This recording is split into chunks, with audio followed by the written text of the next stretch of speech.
Hey, honeybees, hope you're doing well. We are on chapter 8 of Clementine, and on the first page, it looks like that's her mom and dad and little brother carrying maybe groceries, and she is laying on the floor. It looks like maybe she's writing about something, but the look on her face, I'm not so sure she's very happy. So, we're going to find out what happens.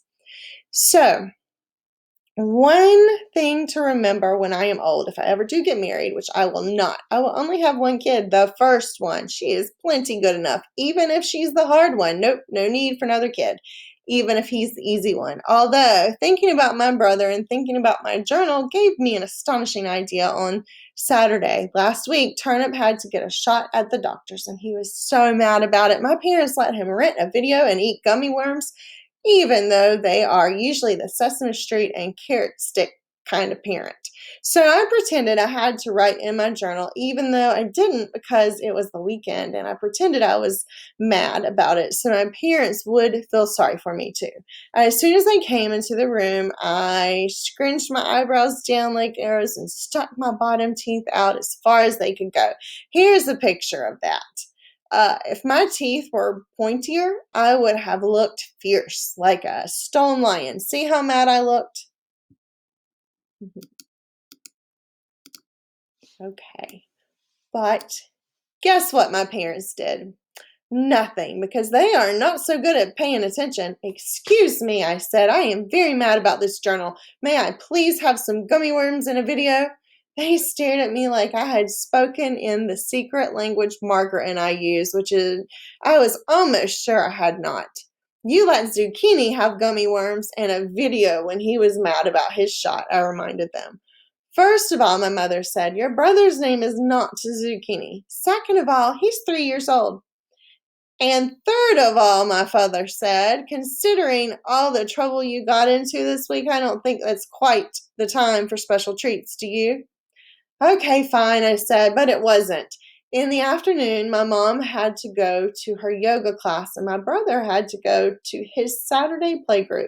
My dad was around, but he was up on the second floor taking care of a plumbing issue. Usually on Saturday afternoons, Margaret and I played together, but now Margaret was not my friend anymore, so I had nothing to do. Not even eat gummy worms and watch a video for 3 whole hours until I could go back to get the big pocket picture. Then I realized I didn't exactly know where I should put the picture once I got it. What I needed was one of the top windows right in the middle of the building where I would scare off the pigeons. Margaret's apartment was on the fifth floor, but I didn't think Margaret's mother was about to let a common criminal use her window. The man who lives on the sixth floor smells like mothballs, so I never visit him. The people who live on the seventh floor were away on vacation while their apartment got painted, which reminded me. I flew up to the seventh floor to see if the painters wanted any help yet. Nobody answered the apartment door when I knocked, but the painters' stilts and all their brushes and paint cans were out in the hall. The hall hadn't been painted yet, which gave me a great idea. I could do it for them. Then, when they got back on Monday, they'd smack their foreheads and make, wow, I must be dreaming faces. They'd wonder who had done such a great thing until I went up and told them, oh, it was just me. I was smiling about all of this while I strapped the stilts onto my legs, but when I tried to stand up, I fell right over. I tried again and fell over again.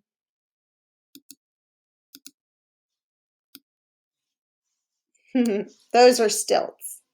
So 29 times, which was plenty, believe me. So I was all done being there. On the way down, the elevator stopped at the fifth floor. I got a little bit excited when Margaret got in and smiled at me. But then 1 second later, Amanda Lee got in too. Hi, Clementine, we're going to the mall, Margaret said. I turned around and pretended to be very busy pushing all the buttons until they got off. Then when I went to my room and drew a picture of me at the mall with a lot of new best friends. Finally, it was time to go to the coffee shop, and I ran all the way, even though I probably had 2 broken legs from all that falling. When the clerk brought out the picture of Polka Dotty, my heart hurt so much I couldn't breathe for a minute. She looked so beautiful, that big, and I missed her so much. I quickly sucked in some air so I wouldn't faint, and then I said thank you and took Polka home, being careful not to fold her because she would have hated that. When I got to my building, I looked up through all the pigeons. At the very top of the building was old Mrs. Jacoby's apartment. I took the big picture of Polka under my arm and took the elevator to the 8th floor and knocked on Mrs. Jacoby's door. Can I put this in your window? I asked her. The one in the middle of your living room? Mrs. Jacoby said, "Why, certainly, dearie," without even asking why, and suddenly she didn't look so old or so boring. I went to the window and opened it. When I looked down, I could see the backs of a million cooing pigeons. They covered every windowsill, every balcony, every ledge, every brick that stuck out even an inch. In between, I could see the sidewalk in front of the building, still wet from my dad's washing. I guess this was what my dad meant about seeing things from a different angle, but I didn't understand how I could help. Mrs. Jacoby came over beside me and shook half a box of Cheerios onto the windowsill. The pigeons flapped up in one huge gray cloud,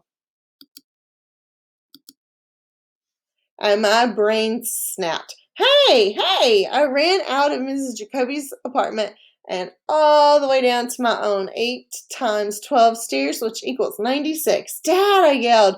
What if the pigeons lived on the side of the building instead of the front? Would that be okay? It would be great, my dad said. A miracle, except, of course, first you'd have to convince a million pigeons to move. But if I could, would that solve the problem? You wouldn't care if they messed all over the sidewalk on the side alley? Nope, not a bit. Nobody uses it. That alley could be knee deep in pigeon splat and nobody would even notice. Fire away, I say. And then I ran all the way back upstairs to Mrs. Jacoby's apartment and went right inside since the door was still open because that's how fast I was.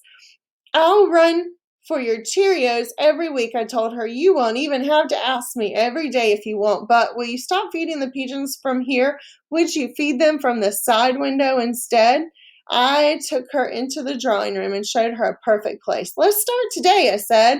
I sprinkled out the rest of the box of Cheerios, and even though pigeons have teeny tiny bird brains, they got the message pretty quickly because right away a big flock of them flapped over. And it was even better for Mrs. Jacoby because this was her dining room. So now she could see the pigeons eating while she was eating.